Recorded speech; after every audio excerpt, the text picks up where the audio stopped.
You're right on time for Hope TV Newswatch on this 23rd day of March 2023. A very good evening to you and welcome to the broadcast. My name is Ken Kimani and I'm sitting in for my colleague Tess Njenga. Our sign language interpreter for tonight is Boniface Murithi. Now, if it is Thursday, it's all about Candid Conversations with Tess. For the lovers of the program, don't you worry, as tonight Tess will be delving into the topic in-laws. Is it possible to have good relations with in-laws? How far is too far in involving them in decision-making and support? All this is coming up in a few, but first things first, our top stories for tonight.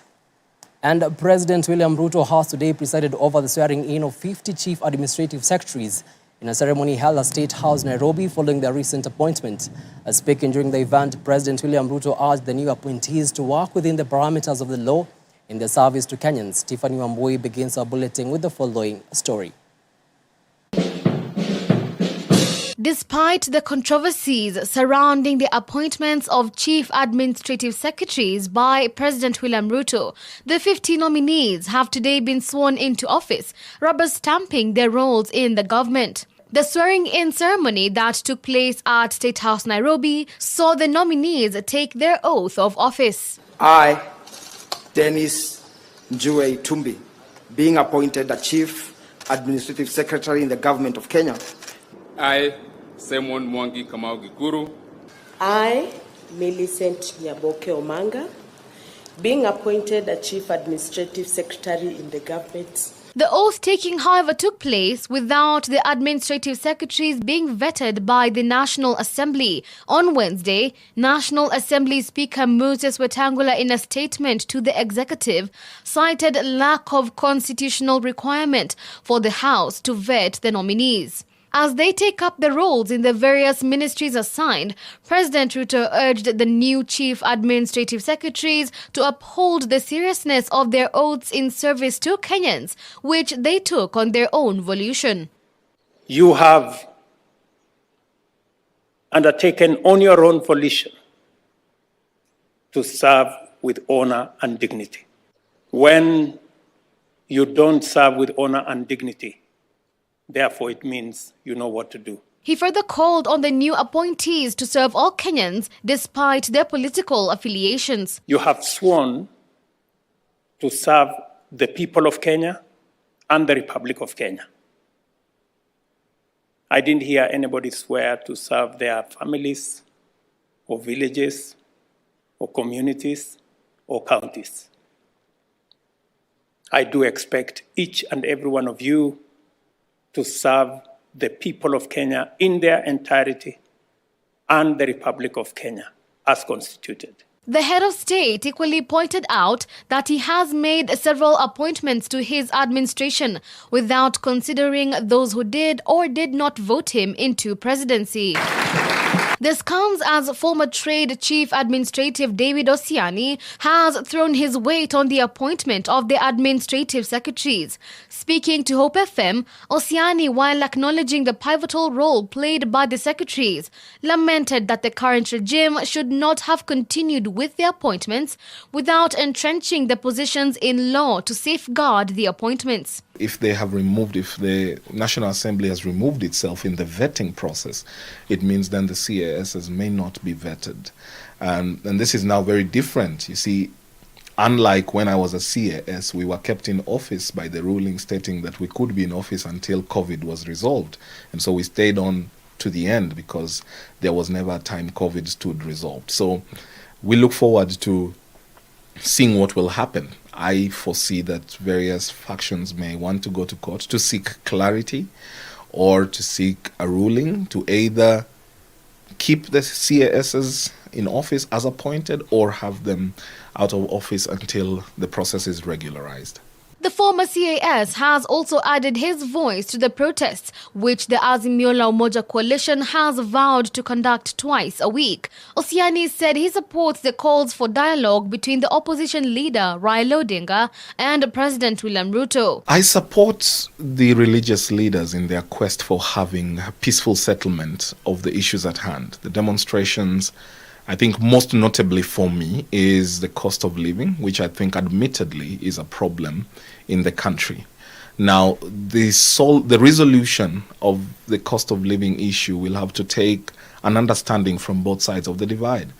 But I think the president cannot keep a hard stance and say, I will not meet the leader of opposition who is raising the issue of the cost of living. Maybe he needs to afford him a sitting and then say, these are the things I am able to do and these are the things I am unable to do. The administrative secretaries have been appointed after the courts trashed a case filed by the Law Society of Kenya challenging the creation of the position. LSK President Eric Theory had stated that the Public Service Commission created 23 CAS positions in a sworn affidavit. Hence, the additional 27 positions announced by the head of state on the final list were illegal and invalidated the entire list. Help me God. Help me God. Tiffany Wamboy, Hope TV, Nairobi. Thank you, Tiffany, for that report. And Azimio leader Raila Odinga has refuted claims by Kenya Kwanza that he is seeking for a handshake with President William Ruto, saying that he cannot have a handshake with what he terms an illegitimate regime, as it is an insult to the intelligence of Kenyans. At the same time, Odinga has urged his supporters to come out in large numbers on Monday for what he terms as the mother of all demonstrations. Kenya Kwanza has continued to claim that all we are looking for is a handshake. We emphatically refute these unfounded rumors that we are protesting to improve the lives of Kenyans because we want a handshake. This is an insult to the intelligence of Kenyans. We cannot and we will not participate in handshake with an illegitimate regime. We condemn in the strongest terms possible the illegal arrest of minority leaders, Honorable Pia Wandai and Honorable Justice Stewart Mazayo, alongside fellow MPs, MCAs, and activists who have been charged before a ATPU court in Kahawa law courts with false allegations. This is anti-terrorism court. These patriotic Kenyans who have been arrested have done nothing wrong. We demand that the charges be dropped unconditionally with immediate effect. We call upon all patriotic Kenyans to come out in large numbers on Monday, 27th March 2023 in Nairobi for the mother of all demonstrations, and to do so peacefully. Meanwhile, the National Council of Churches of Kenya has urged Azimio leader Raila Odinga to exhaust all the channels provided following the Constitution and law of Kenya before resorting to mass action. The clerics who have been calling for dialogue between President William Ruto and Raila Odinga now say that they are ready to mediate the dialogue so as to end the mass protest organized by the opposition. Our reporter Whitney Akinyi has more. Amidst the simmering country's political tension and unrest due to the opposition demonstrations that took place on Monday and are set to take place twice a week as from next week, the National Council of Churches of Kenya have today met to address the issue, among others facing the country. Speaking at the Jumuiya Conference and Country Home in Limuru, the General Secretary of NCCK, Reverend Canon Chris Kinyanjui, reminded Kenyans that it is their duty to adhere to the Constitution in all their activities and engagements. We remind all Kenyans that each of us is obligated to adhere to the Constitution in all activities and engagements. For without this, the nation will collapse. We are therefore deeply concerned that the crisis we are finding ourselves in as a nation is a result of failure to honor the Constitution. He further commended the president for the good work he has been doing since he took power 6 months ago, and while at it mentioned the importance of a strong opposition in the country in order to keep the government in check. He reminded the president that the government should provide space and freedom for Kenyans to peacefully disagree with and even oppose the government, as it is constitutional. The provisions in the law for security agencies to provide security and directional guidelines for demonstrators should be adhered to.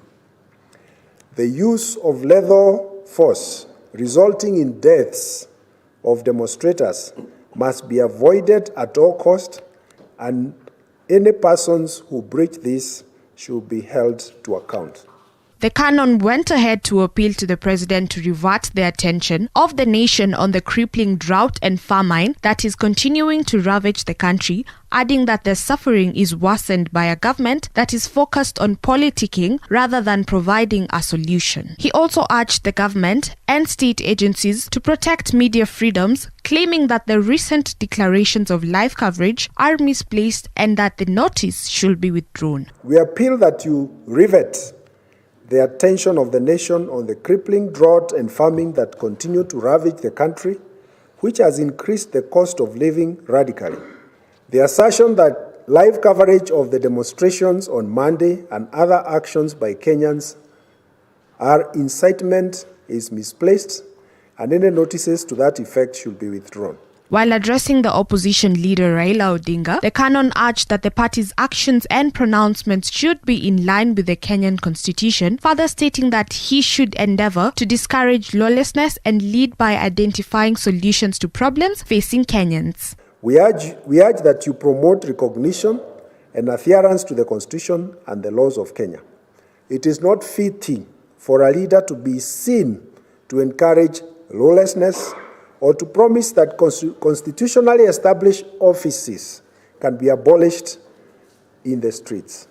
At the same time, he urged Kenyans to resist all provocations and incitements, to engage in violence or acts of lawlessness, and follow leaders who offer solutions and not those expounding on existing problems. We appeal to all of us to resist all provocation and incitement to engage in violence or acts of lawlessness. We have too many problems as we individually seek to care for our families, so let us search for and follow leaders who offer solutions, not those who perpetually focus on expounding problems and passing blame. For Hope TV Newswatch, I'm Whitney Akinyi. Thank you so much, Whitney, for that report. And women of Kenya under the African Women Leaders Network and the Women Mediation Network Kenya have urged Azimio leader Raila Odinga to reconsider the weekly protests across the country, saying that they are bringing tension to the country. The women are now urging the Kenya Kwanza government to continue listening to the voices of Kenyans and move quickly to address the rising cost of living. We speak as mothers of and womb bearers of the country to address critical issues facing our nation. We speak with agony because, as always, women and children stand to suffer the most when the nation is at pain. Our concerns are as follows. 1, mothers of this country are concerned about the ongoing ground standing between government and the opposition. Ultimately, it is the women, children, persons with disabilities, the elderly, and other vulnerable groups that suffer most. Our economy is already suffering and cannot afford further strains. As women of Kenya, we are calling on Kenyans of goodwill to pull together and not tear the country apart. Secondly, we are deeply concerned about the safety and the security of thousands of families, most of whom are women and children currently displaced from their homes and camping in tents, especially in the bandit-stricken counties. We urge women and Kenyans, all Kenyans, not some, all Kenyans, to take this time of Lent and Ramadan to pray for our country so that peace and stability may prevail in our country. Father, we pray that godly wisdom guides all our leaders. Moving on, and 6 Azimio politicians who were arrested during the Monday demonstrations have been released on a cash bail of 50,000 shillings each after they denied all the charges leveled against them. Among the charges were unlawful assembly. Our reporter Gloria Musimbi with more on the story. 6 Azimio political leaders have been released on 50,000 cash bail after pleading not guilty to unlawful assembly and damage of property during Monday's Azimio's demonstrations. The MPs, who include Kilifi Senator Stewart Madzoyo, Kilifi South MP Ken Chonga, Ugunja MP Opio Wandai, Malindi colleague Amina Mnyanzi, and 2 ward representatives appeared before Principal Magistrate Gerald Owenga at the Kahawa Law Court in Kiambu County. The leaders have been accused of participating in an illegal protest as well as damaging a private car worth 1.1 million shillings on City Hallway, March 20th, charges which they denied through lawyer Danstan Omari. Having considered all these relevant factors and circumstances, I hereby impose the following terms. The accused persons will be set at liberty upon delivering bond of 250,000 each with a surety of a similar amount, with the option of a cash bail of Kenya shillings 50,000 each. Highlighting the issue of police officers using excessive force during the protests, the Member of Parliament for Homa Bay Town, who also represented the accused Peter Kaluma, asked the police officers to fulfill their efforts to protect Kenyans without use of excessive force. He also said they will ensure that justice is served to the family of Maseno University student who was shot during an anti-government protest in Kisumu County. The police should not, promote, advance, or prejudice the interest of any political party or any political cause. The politicians denounced the harassments they experienced from the police officers who arrested them and urged the officers to do their job in compliance with the law. Watu ambao wako na mamlaka leo hii, musifure vichwa sana. Kuna watu ambao walikuwa na mamlaka kuwaliko hata nyinyi. Leo hii wao ndo wanalia na wanataka sisi pamoja na baba Raila Amolo Odinga awaweze kuwasaidia. Vyakula vyote lazima vishuke chini. Na vile ambavyo tutaendelea nayo, hao ni matakwa ambayo ni lazima na ni sharti tutaendelea nayo. Mpaka wakati ule chakula cha bei yao na maisha ya wananchi itarudi chini. We remain strong, very, very strong and committed to the cause. And the cause is the third liberation and probably the final liberation of the country. With President William Ruto dismissing reports indicating that the Higher Education Loans Board help is cash-strapped, the Kenya University Students' Organization, KUSO, led by the President Anthony Munyara, have implied that they will be demonstrating every Friday against the delay in the release of help loans, stating that university students should exercise their constitutional right to education. We are going to start our demonstrations every Friday of every week until the government releases more than 5.7 billion shillings to our university students. And it is a sad state that we are reminding the government to care for university students. Students have a right to education. Lawyer Danstan Omari, together with Kaluma, also warned against threats to members of the Fourth Estate, covering human rights processes and peaceful demonstrations, echoing that it is their constitutional duty. To the fact that threats have been issued to the media not to cover the right to a court proceeding is a life and death matter. The right for Kenyans to be informed, to know what is happening, whether it is bad, whether it is right. The role of the media is to show news as it is created. Nobody should intimidate the media, and it is the best facility we have to secure the other rights. Opposition leader Raila Odinga, speaking in Nairobi, has also asked the government to release the accused MPs. Reporting for TV Newswatch, I'm Gloria Musimbi.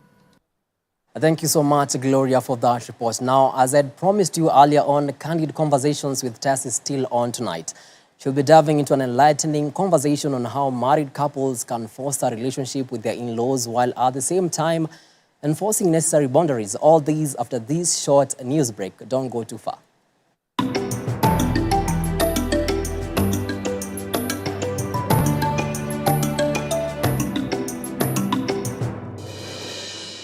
Hope TV is now available on GoTV Channel 103, Zuku Channel 873, Signet Channel 817 and StarTimes Channel 026. Enjoy our uplifting content and family-friendly programming anytime. Hope TV, you look and live.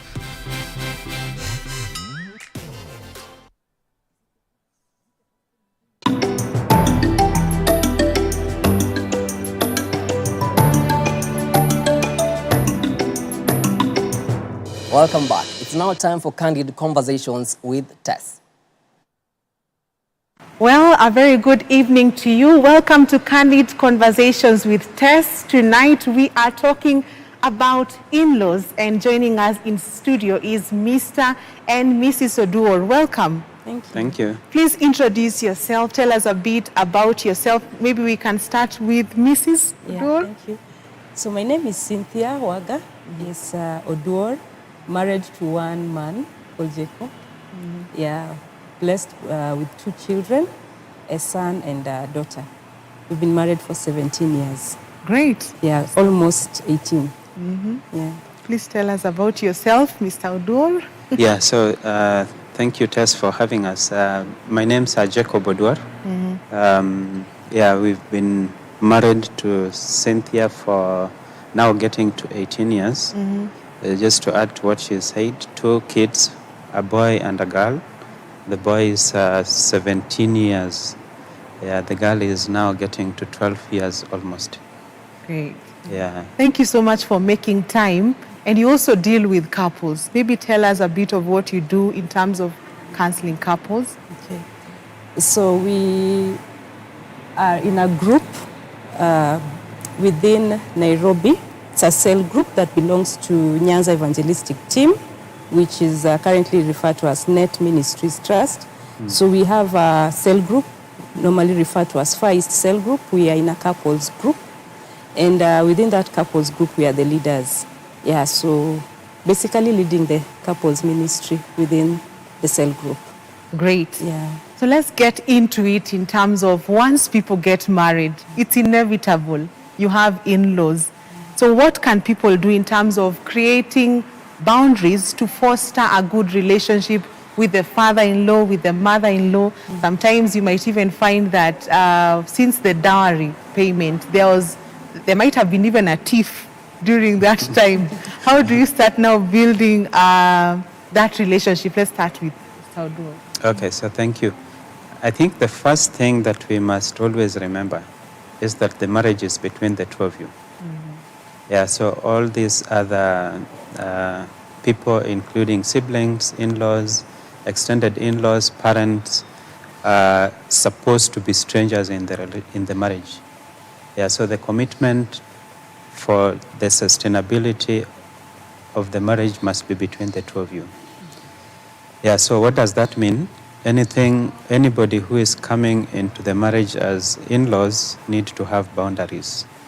Yeah, but we also must remember that these are people related to us. There are some of them like siblings who we must always support. And there are different ways of supporting. So there are some people, and it's not good to be prescriptive at this point. There are some people who prefer to support within their own house, and there are some people who prefer to support from afar. So what works for you? You need to discuss between the 2 of you and agree what works for you, and implement that with the in-laws. Okay, so Mrs. Oduor, what about in case of a place where you've gotten married, different tribes? We have different traditions. We even have a language barrier. How do you navigate that? I think still going back on the issue of boundaries, because there's need for the 2 of you to ensure that you define what are the boundaries in terms of the rules of staying with us, the rules in terms of who helps us even make some decisions. But when the 2 of you understand that the marriage is between the 2 of you, you will always have to understand that as much as there are some people who have talked, some people who have told us, my mother told me this, my uncle told me this, my brother, this is what they feel, then we need to understand and come to a compromise based on what we, the 2 of us, think is appropriate for us. So the boundaries need to be set clear. And then the boundaries also, as he said, when someone comes to stay in with you, now that is where you also look at the background. Because you can't just agree, coming from maybe a tribe or a race where we are not used to staying with somebody in their house and they feel like all these people are, infringing my space and so on and so forth. you need now to understand each other. That's why the agreement should come between the two of you rather than being forced from outside. So that is also a boundary. Who tells us who comes to spend, maybe stay with us, who comes to live with us, and it is not a must that you also live with them, because assisting is there. You will always assist. If there is a place that they can stay away from you, it is still okay. If you can be able to take them, it also acts as a way of discipling. You are able to get more people within your family, and sometimes if you are born again, you are able even to inculcate and even lead them to Christ. So the boundaries need to be stated in terms of the rules of engagement, in terms of how many sometimes will stay with us, because you can't also take everybody from your uncles, you know, your nephews, even if they are younger than you or even the older ones. To what extent do you assist them? And to what extent do you stay with them? So if you are coming from different cultural background, you need to take that into consideration as you discuss. So still on the issue of assisting, Mr. Oduor, there is this part of finances where most couples assist. For example, a man was the sole supporter or major supporter of the family where he's coming from.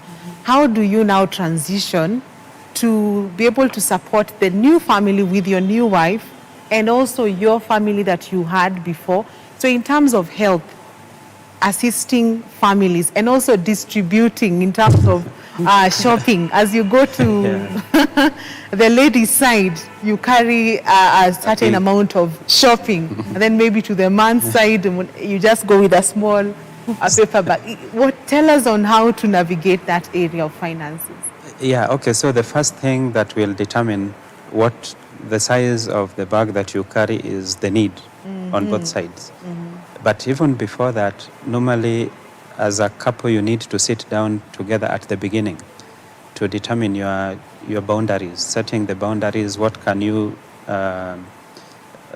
support on this side? What are the needs on this side? What are the needs on this side? You sometimes find that on my side, maybe I have so many siblings behind me, and maybe my parents also need to be supported, and that may not be the case on their side. So we need to sit down and agree that maybe on a monthly basis, this is what we are supposed to give to my side, and maybe that is not necessary on her side. And that agreement then defines how you engage with your parents, your siblings, and the extended family. And it is always good to define what exactly are you able to support. Are you able to support everything? So is it education, is it medical, is it maybe your auntie has a chama that she is hosting? Are you able to chip in for entertaining those guests? Those agreements need to be made between the two of you, so that when you are doing a contribution or support to one side, the other person must know and must understand that you are supporting that amount based on the need that is there on the other side. Okay. Yeah, I think maybe to come in there, he's talked about asking yourself as a couple, what are the priority areas that you'd want to fund? Because you also can't fund everything.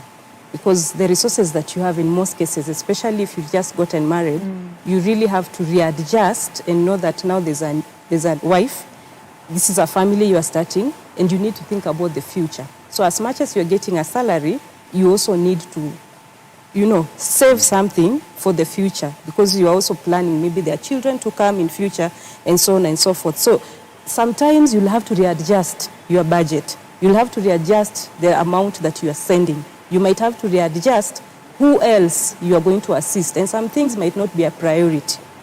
So that you also don't just enable them to always be asking money from you. You can be saying maybe it's just fees, and maybe give them something small for shopping, or even shop for them, depending on the need. There are families that do not need the money, but there are those ones that need money. So the finances, but then there are also other needs that might not necessarily be finances. Yeah, like for instance, our case, we started by saying we'll be giving both parents something at the end of the month. And we decided it's a standing order. And so as much as we're giving on this other end, we're also giving on this other end. But when it comes to academics, when there are many, and us, we only had one. So we cannot compete that because you are 10, we have, as you educate the others, you also educate, I start looking for cousins and, many other people. No, because it's not a competition. Then later on along the line, my mom was working, her mom wasn't working. So you look at it from the financial point of view, my place, they're able, but you really have to support more. But come 2016, my mom gets a stroke. She has to retire. So you see the need now changes. So now the need is even more on this other end, while most of his siblings have cleared. So you really can't, there should not be a competition. That is because this side you are helping, we also need. Marriage is companionship, it's not competition. Yeah. Wow. But just to add, defining what you are able to do as a couple is so important. And developing the ability to say no, including to your own parents and your siblings on things that are outside the boundaries that you have defined to support is so important. Because otherwise you will be borrowing to meet other people's needs. It gets to a point where you have created a dependency habit in the people that they don't look it anymore as a privilege, but as a right. That if you don't give me what I'm asking, it is your problem. And there is also the factor of one partner in the marriage being the one who is sending money secretly. Is like he has people know the person is soft. So somehow, maybe it might be the lady, it could be the man, that people approach on the side. To me, 5,000, I have an emergency. And then maybe sometimes the spouse just sends without consulting. What would you say in terms of what the person can do to be able to manage in the future such needs? Okay, so openness is so important. I think this is something we have to always develop from the beginning. You don't want to start to wait until the second, third year before you start thinking about being open to your spouse. This is a discussion that must start. It's the core of the marriage. So, and being vulnerable to the other person, including on our weaknesses, my weakness to always empathize with people's needs and just throw money, is something that I need to talk with my spouse and discuss, and she or he supports me on how to deal with it. But also importantly, other than that, you need to set goals and commit your money so that you rarely have money that is just floating, so that anybody calls you, if somebody calls you for support, you will genuinely not have the money to give out. So that also helps if you get yourself in a situation where you always send money without the other person's knowledge, then it helps a lot. Okay, let's switch gear a bit to this question of people have gotten married. A few months down the line, in-laws start asking, hey, when are we becoming grandparents? For example, the mother-in-law, the father-in-law. Ninazaliwa lini? You know, that question. Tell us how to deal with such pressure from the in-laws. Okay, I think it's important for the man to always support the lady, so that as you had discussed earlier, maybe while dating, sometimes you even discuss how long into your marriage that you might need children, so that if there come cases where some in-laws are asking questions, even the man or the person now from the side of the in-laws can be able to stand up and say, we are still not yet ready. You know, there is need for support by each other, so that you do not, go in because, or you decide that now let me just give birth because I need to please other people. If the two of you had agreed we have to wait for 2 years, then you can still continue on and wait for the 2 years, because you really have to be strong. The two of you need to stand for each other, and it is very important. In case of a situation where it is because of medical issues, and maybe you go 1 year down the line, 2 years, and there's no child, there's need still for the support of your spouse. Because the moment your spouse gives in also to the pressure, then it somehow tries to strain the marriage. So there's need for both of you to be able to understand that if it is a medical issue, let us support each other, let us go to the hospital, let us get as much help as we can, but the marriage will still be complete even without. So do not just yield to the pressure, or do not, feel like now my marriage is going to break, or my marriage is not a marriage, a full marriage, because there are no children. Yeah. Yeah. You see, other than the support that you are supposed to get from the other spouse, as an individual, you have to develop you have to say no sometimes to these kind of pressures, because it's not just the pressure that is coming because you're looking for kids or they are looking for kids that you still don't have. It could be pressure, financial pressure, for instance. You have been used to giving people a certain amount of money and they still want you to do that when you are married. So as an individual, you must develop the habit of saying no, without really feeling guilty, because then that helps you to focus on what is important for the two of you. And the discussion between the two of you is so important to drive or to deflect all those pressures that are not helpful for the marriage. Yeah. What about the holidays? Most of the time, Christmas holidays have come, and there are couples who have it's been a challenge where they have not visited the woman's side, for example, in years. Yeah. It's always the holidays are for the man's side. They're always expected there. How can they handle going forward so that they can balance on both sides? Start with whoever can. I think holidays are important periods of time, especially to meet with families. And the moment that you realize that in a marriage, it is two families that have come together. As much as it is two individuals, but then there's also the family aspect of the in-laws, trying also to support us in the marriage. There are some who might not really be in support of the marriage, but there are some who will support. But for you to be able to integrate in both sides, it is important that you also do visit both sides so that there is a balance.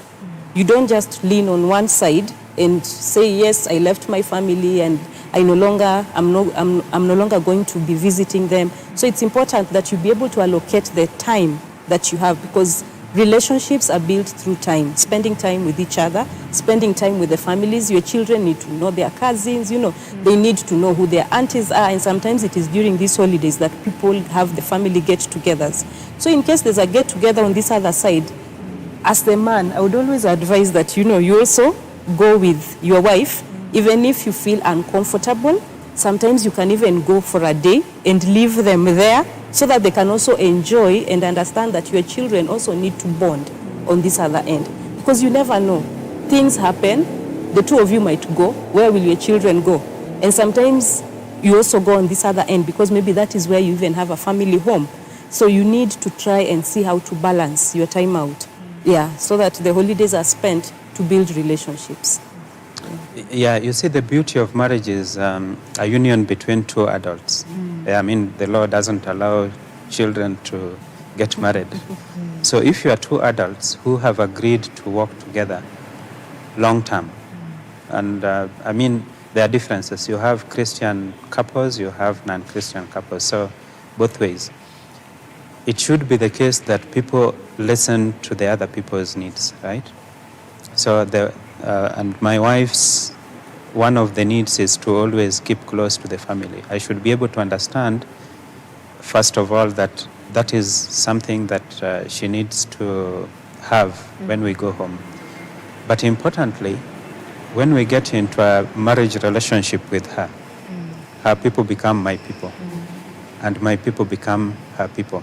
So unless I'm so autocratic, I should be able to consider her parents, her mother, as my own mother.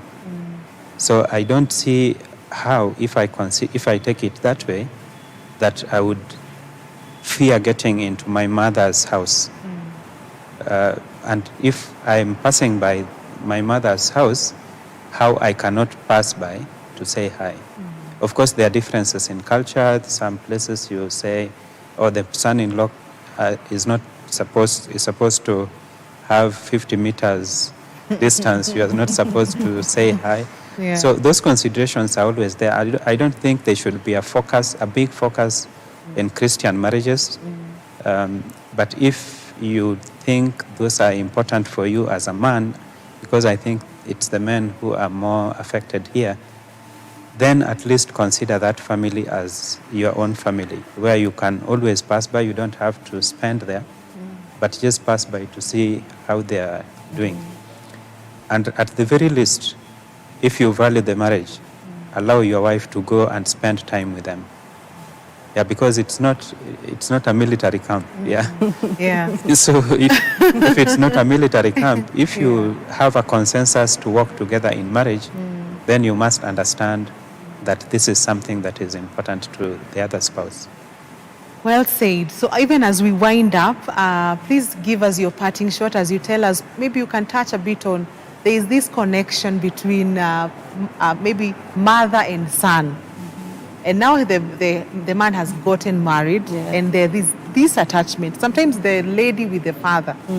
As you give us your parting shot, please tell us on how to put healthy boundary in terms of it is not always that the mother-in-law has to consent or the father-in-law has to consent to some decisions between the two of you.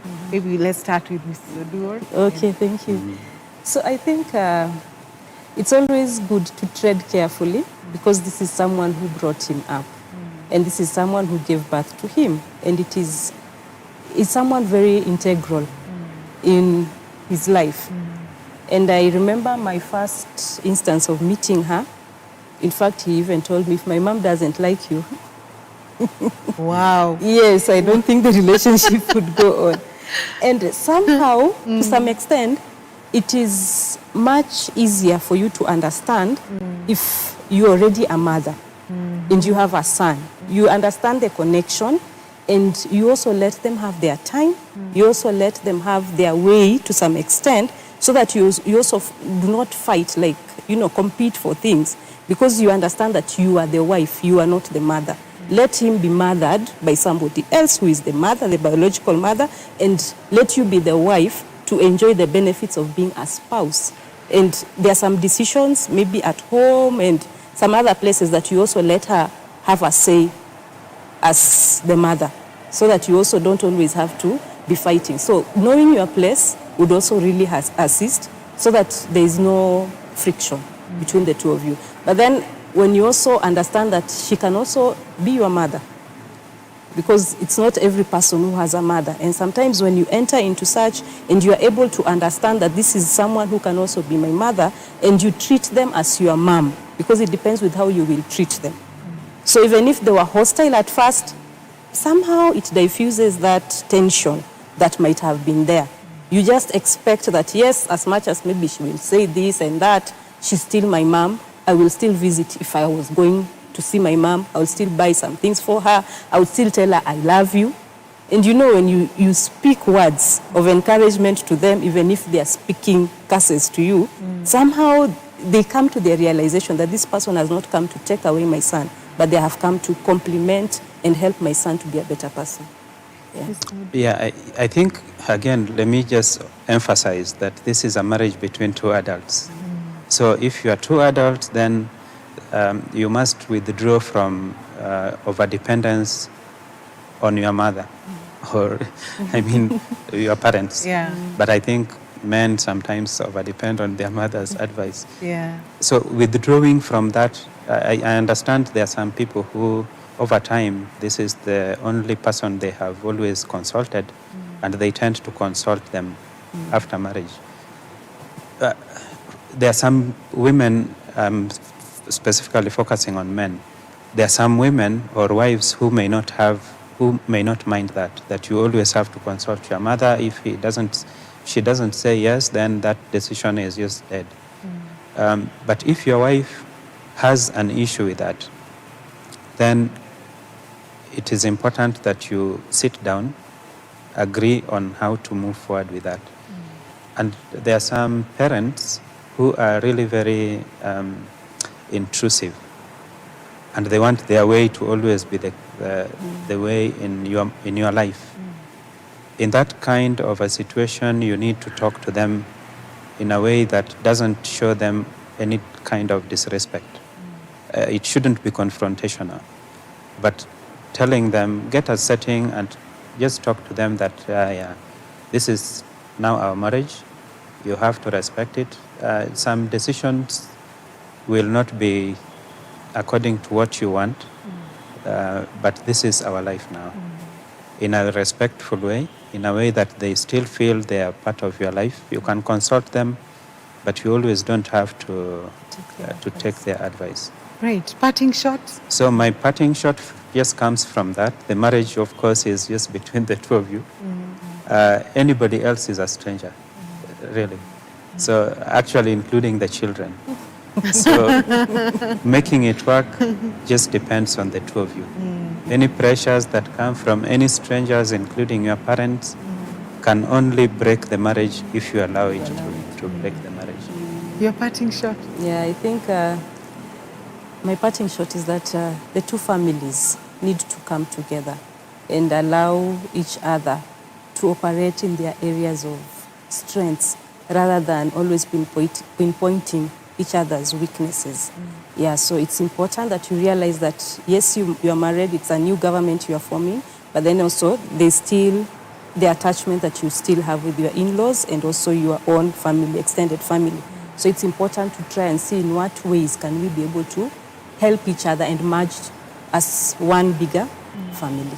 Yeah. Thank you so much, Mr. and Mrs. Oduor, for making time for us and your insightful sentiments. I believe that you, viewer, are enlightened and educated on a few things that you might have been wondering about. Well, that's where we conclude Candid Conversations tonight. Don't worry, we will be back next week with another conversation with this wonderful couple on parenting. For now, have a good night.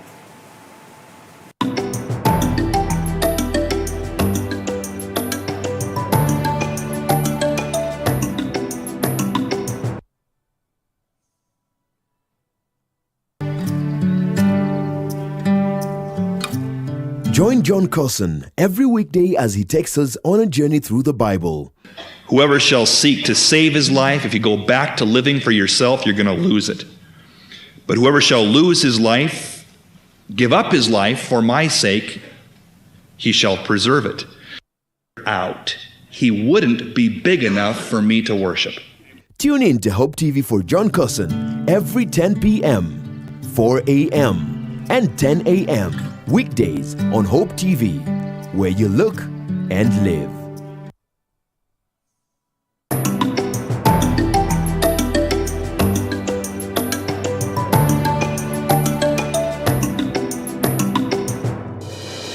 Welcome back. Now let's get down to business. And Safaricom Foundation has launched its 2023-2026 strategy titled Partnering to Enhance Equity, which will focus on community investments in education, health and economic empowerment. This follows the successful implementation of its 2018 to 2021 strategy that saw over 4 million people positively impacted through more than 2,000 community projects.